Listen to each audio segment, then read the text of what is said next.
Hey guys, Mike here with EBR, and this is the new Mokwheel Basalt 2.0. This is a refresh or an updated design of their popular Basalt all-terrain fat tire e-bike, and this time around it's got a bump in some specs and some cool features, including some tech and some frame features. So let's do a quick rundown of all the new changes as well as a full rundown of the specs, and we'll go out for a ride to see how it performs, and we'll see if this earns a spot in your garage.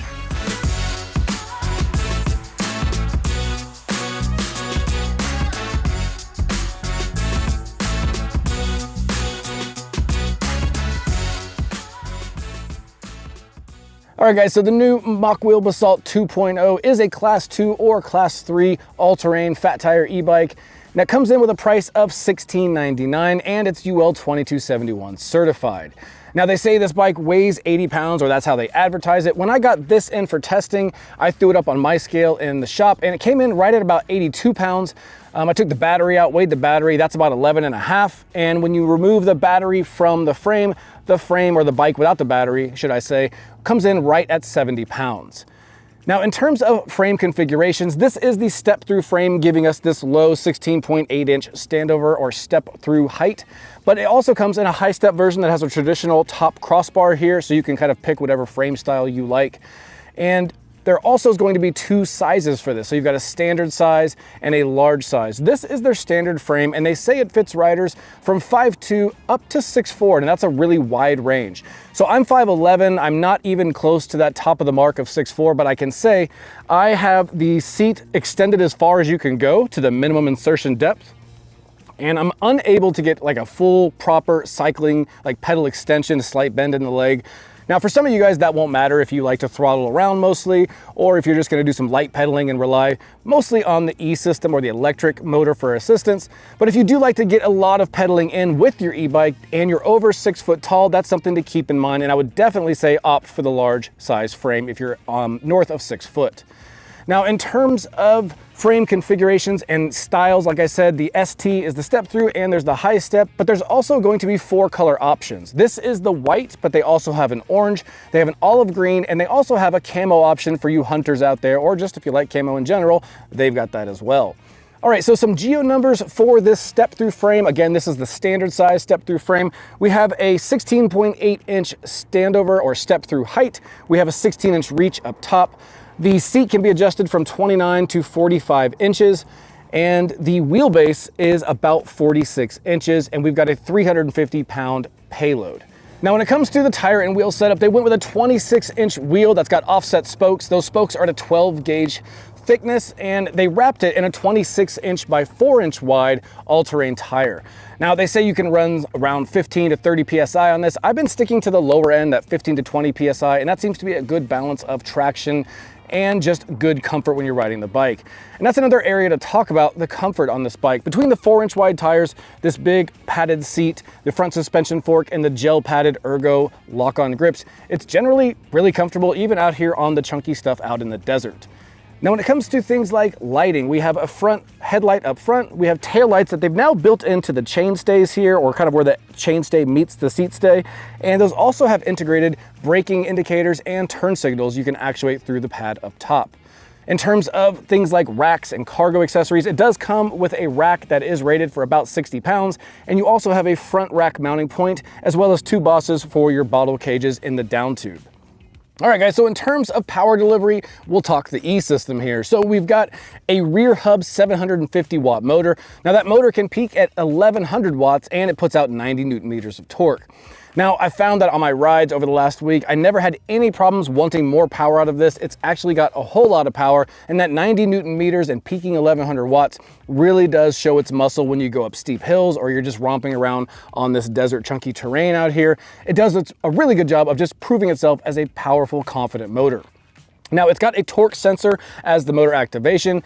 And the torque sensor is one of Mokwheel's, in my opinion, improved versions of a torque sensor, which we've been seeing quite a bit of lately through various brands. They're all starting to dial in their torque sensors more and more, and this is no exception. It feels good, feels responsive, and more importantly, has kind of that natural pedaling feel, even with electrical assistance that most people, I think, will appreciate.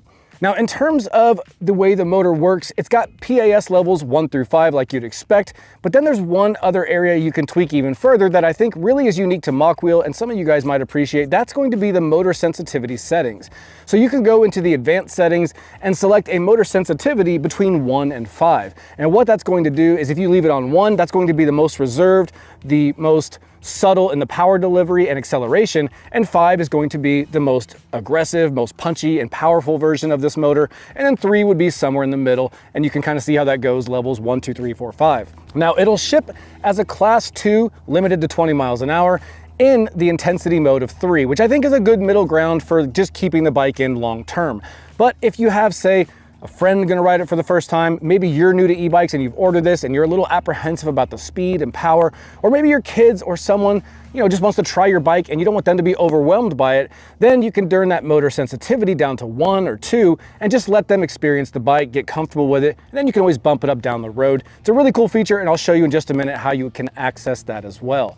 Now, in terms of how this motor is powered, let's talk about the battery. It's a 48-volt battery with 19.6 amp hours, and it's located in the down tube and fully integrated into the frame.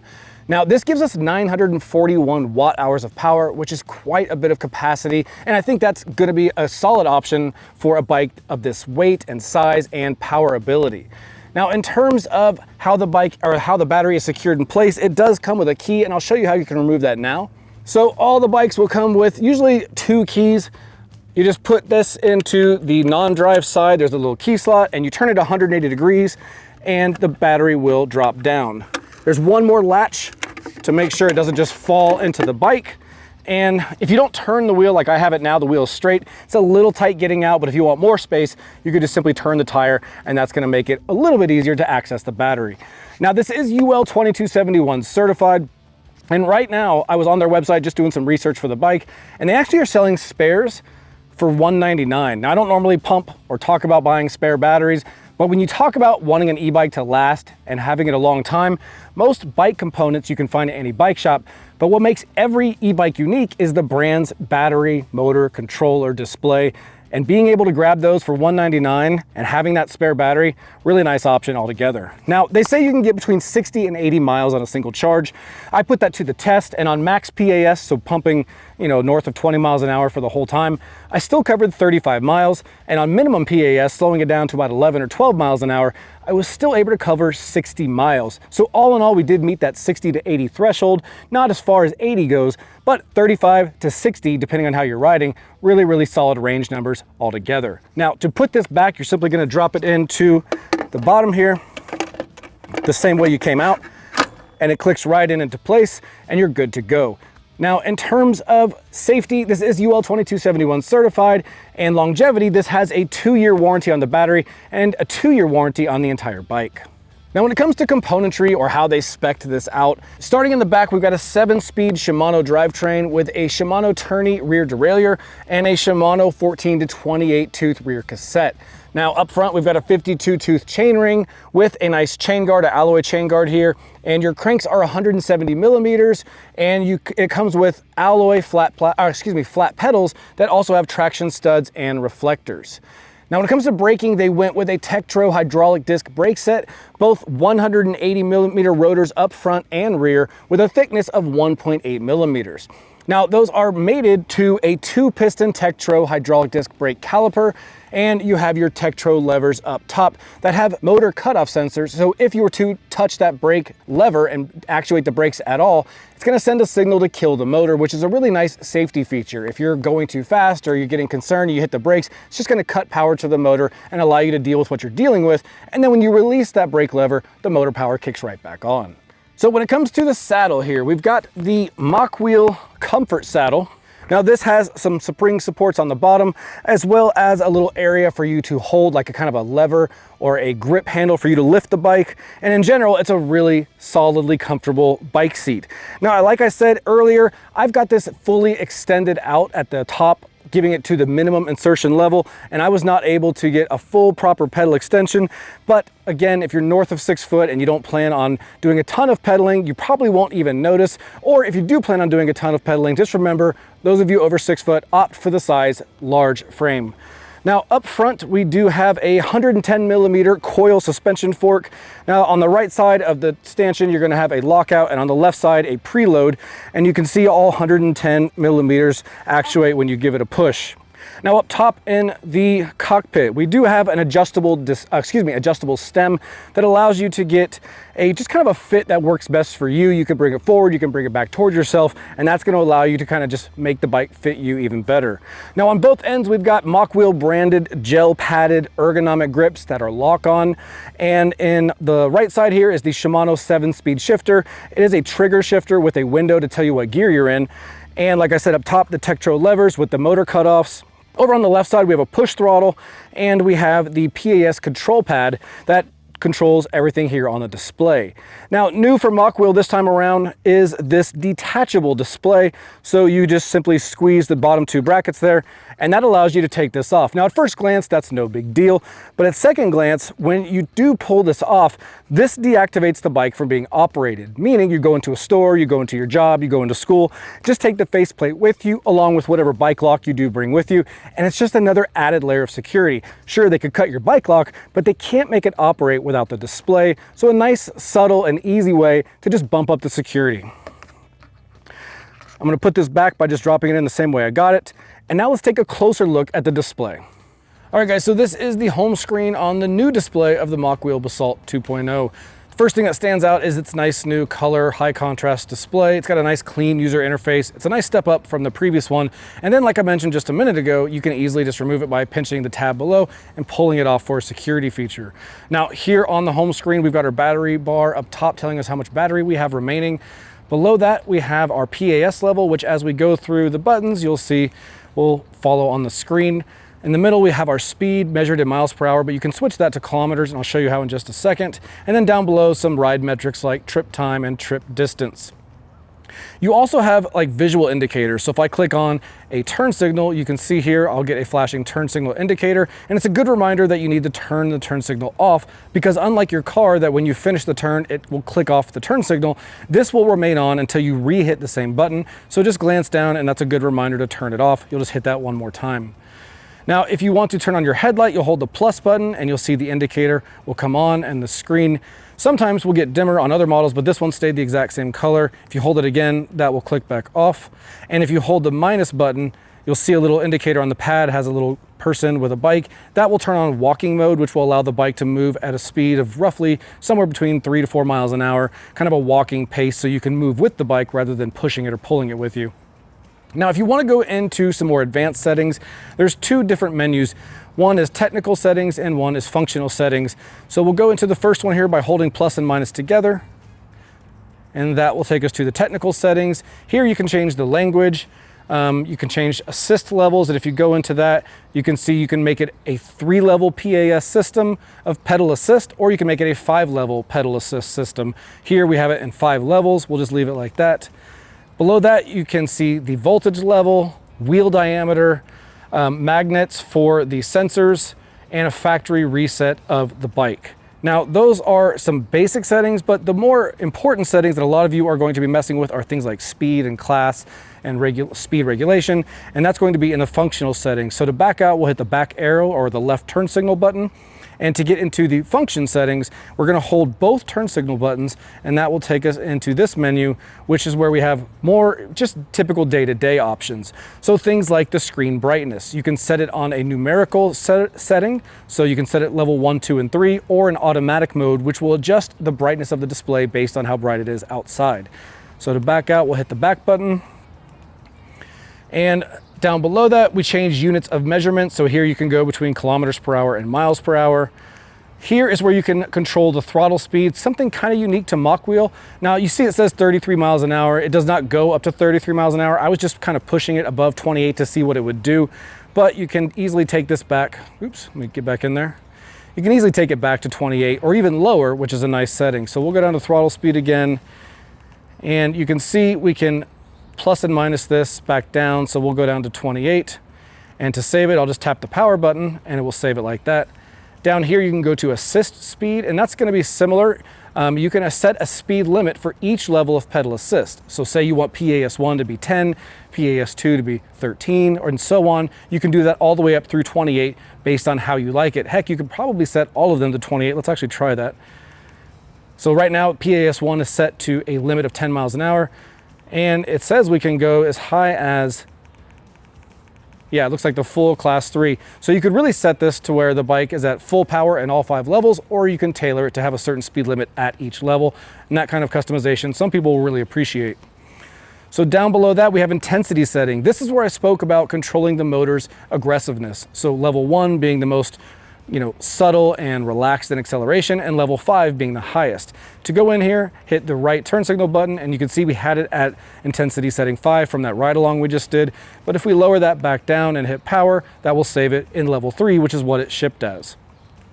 Now here is riding mode. This is an interesting one where you can pick between assistance being only in pedal assist or only on throttle, or you can do motor and throttle. It's kind of interesting. I don't see that often, but if you want to play with that, that is there as well. Now, startup mode you have as well. You also have fault check, so if you get an error, you can go in there and get the error code for support. And then here you can reset your trip meter. And then this will give you the version number. So if you're speaking with support and you need to get some version numbers, here is where you can find that and relay that to support. And then that is going to be the last of the function settings. And so to get out of here, you'll simply hit the back button one more time. That takes you to the home screen. So all in all, nice new display. The new anti-theft display removal is really nice. And all in all, I really like the new display, and that pretty much wraps it up. There's no app for the Mokwheel, and everything you need is right there at your display. All right, guys, we're out here on the Basalt ST 2.0. And when you get on this, you notice pretty quickly the riding position. The whole riding position, or geometry if you want to, of this frame and stem handlebar combo is pretty upright and comfortable. So you're not leaning forward into the bars like an aggressive position. And then you've got a nice padded seat. You got ergonomic gel padded lock-on grips, big 4-inch wide tires that pretty much eat up whatever you throw at it, and then 110 millimeters of front suspension fork. I mean, these kind of all team up to just make the bike a really comfortable ride. Now, one thing that I thought it just hasn't worked out for me the way I expected was they say this will fit riders up to 6'4". I'm 5'11", so I'm nowhere near that top end of the 6'4" chart. But I do notice that with the seat extended at its max, so at that line that says the minimum insertion distance, that's where I'm at. I've got no more room in the seat post, and I don't have a proper, like, full pedal extension. You know, they say like a almost locked out, slight bend in the knee. I'm almost there, very close, but I'm not quite a full pedal extension. So if you're somebody who likes to pedal your e-bike and do a lot of pedaling around, and you're concerned, or you think it's important to have that full-on proper cycling pedal extension, and you're north of 6 foot, certainly something to keep in mind.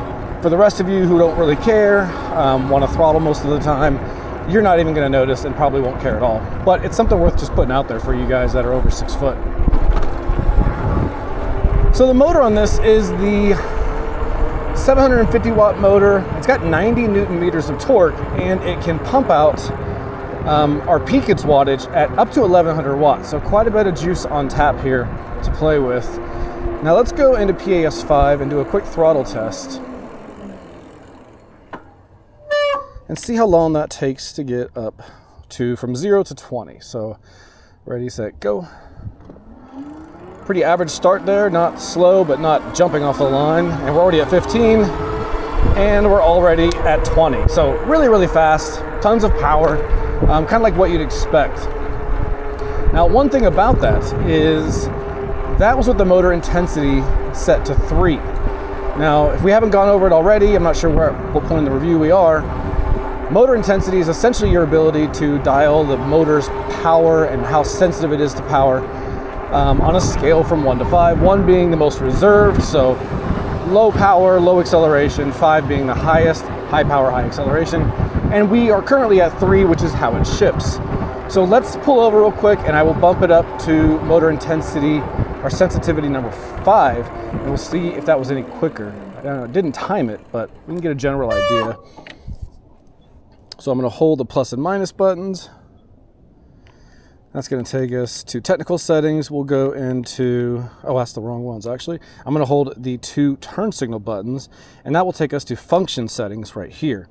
So we'll go to intensity setting, bump it up to 5, hit the power to save it, go in one more time just to check it. There it is, 5. All right, so now let's try the same thing. 3, 2, 1. Immediately quick start. I don't know if you felt it or could see it, but the kind of jerked forward real quick. So something to be aware of. I mean, we're already over 20 miles an hour. It was really, really fast. I like it on motor sensitivity 5 for like off-roading and going out on old dirt roads, gravel roads, fire roads, things like that. Or maybe just commuting around town through traffic. Now on my city paths, it's a little too much. I don't want to be zipping around and weaving in and out of joggers and, you know, older retired folks on their walks. It just doesn't seem necessary. But knowing you have that power on tap is pretty nice. Now, let's see if the throttle and speed limit are set to 20 or 28, because you can adjust those too. Most bikes won't let you adjust a throttle past 20 miles an hour, but this one you certainly can, which is fun. So we'll do the same thing, hold the turn signals. We'll go down to throttle speed. And so that is at 33, meaning I just put it as high as it would go. The bike I don't think will go 33 miles an hour. At least it hasn't for me yet. But let's lower that. Actually, we'll just keep it on max, and we'll do a couple little hill tests with it on kind of full bore. So we've got 5 motor intensity and throttle and PAS bumped up to exceed 28 miles an hour. So kind of an unrestricted mode right now if you're following any local 20-mile-an-hour laws. But for the purposes of just showing you guys the power and how it does on hills, let's just leave those in place. So once again, I've got that motor intensity 5, and as soon as I started going, it just jumped right into gear. So right above this corner here, or just beyond this corner, there's a 9% short, punchy little hill. We'll hold the throttle on that and see if we lose any miles per hour on it. And then we'll do the same thing going on the next hill up around the corner, which that one's more of a, that one is more of a sustained, like 5 to 7% grade over the course of about, I don't know, a quarter mile. But the two, between the 9% short one and the 5 to 7% longer one, give us a good idea. But let's hit the throttle. We're currently accelerating up. We're at 20 miles an hour. Sorry, I had to, on your left. I just wanted to give that gentleman a heads up. But it didn't lose any speed at all. In fact, I tapped the brakes to cut off the motor next to that walker because I didn't want to fly past him over 20. But this time we'll be on a residential street going up a hill towards a main road, and that one will give us a better idea of this throttle, this motor's power, and just kind of how it can hold speed and if it falls behind going up a hill. So it's going to be starting basically right when I turn left here. I'm going to do a stop, and then we will go. All right, clear. So I'm just going to hold the throttle for this whole quarter-mile climb here. Okay. So we're accelerating up the hill. We're not losing any speed. The steepest part's up ahead, but like, you know, I don't see us slowing down anytime soon. We're at 23 and climbing uphill 24. Right here, coming up past this road is the steepest section. We're now at 26. All right, 27, still climbing. Oh, there we go, 25.9. So we did lose about 1 mile an hour. There we go, 24.3. So we've lost about 2.5 miles per hour. And we're gonna take a right turn back into this neighborhood. I've got the turn signals, which is a really nice feature, letting the cars know behind me. All right, but you do need to remember to turn them off. So it's kind of one press to turn them on, one press to turn them off. Otherwise, you'll be riding around with turn signals on all day, which I have been known to do that when I don't remember. As far as motor noise, I've got it in the highest setting, so PAS 5, motor intensity 5, and I can hear it when it accelerates. You get that kind of e-bike, that sound, but it's certainly not really loud. And in the lower PAS levels and lower intensity settings, it's even more quiet. So let's take it back down this hill, and while we're going down at over 20, we'll give the brakes a squeeze and see how they feel. So these brakes are Tektro hydraulic disc brakes with 2 piston rotors, or excuse me, 2 piston calipers and 180 millimeter rotors. Now it's a standard setup for an e-bike. You see 2 piston calipers and 180 millimeter rotors all the time, and they are adequate for a bike of this size. But anytime you got an 80 pound, or in this case 82 pound bike with a 180 pound rider, you wouldn't mind seeing things like 4 piston calipers. It's more of a want than a need because, like I said, there's no problems braking in this. But it never hurts to have some beefed up braking. But let's give them a squeeze to get up over 20 miles an hour. There we go, so 24, 25, 3, 2, 1. So like I said, adequate power. It's not hard to stop this thing.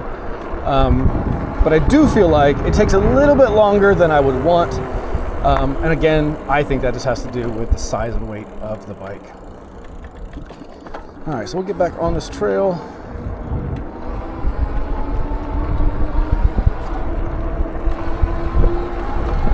I think these fat tire bikes, they've been really popular for good reason. It can kind of do whatever you want within reason. It's not a performance oriented bike. It's not something you're going to race or do cycling events, but they're not meant to be that. They're meant to get everybody, you know, off their couch and outside and on bikes more. They can go anywhere from your campground, dirt roads, to your local trails, to commuters. They just have a lot of function and a lot of versatility. And I think they really shine for anybody really who doesn't know what they want, but they know that they want to be able to go most places and do most things without it being, you know, kind of a jack of all trades, master of none. That's where these bikes really shine.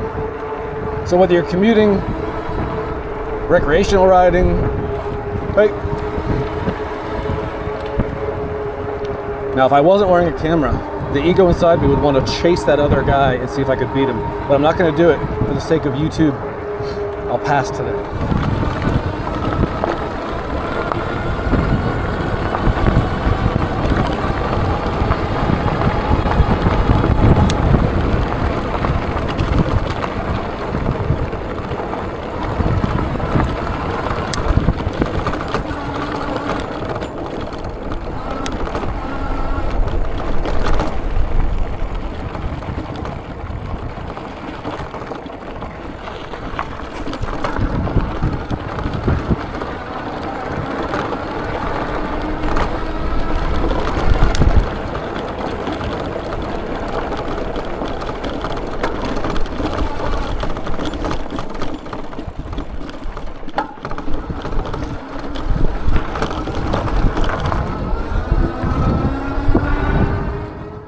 All right, guys, so this is that time where we kind of take off our review side of things and we focus more on build perspective and maintenance perspective, things you'll encounter that affect the longevity of the bike, overall build quality of the bike, and things just to know when you own the bike that are things you should consider that aren't always clear when you're looking at a product page.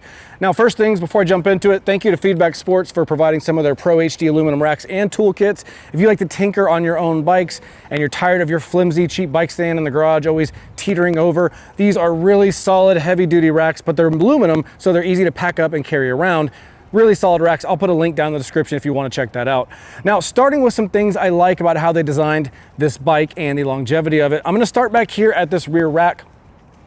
They added an extra bracket from the rear rack mounting point to the frame of the bike. Now, generally we'll see these seat stay attachment points, but we don't always see a good forward and aft retention point or securing point, and that's what they did here, and that's gonna help stabilize that load. When you load this up with weight, depending on how you're riding, it could feel pressure to go forward and backwards, but having that extra bracket of support is just gonna help keep your load secure and not put too much excess wear and tear on these connection points down here.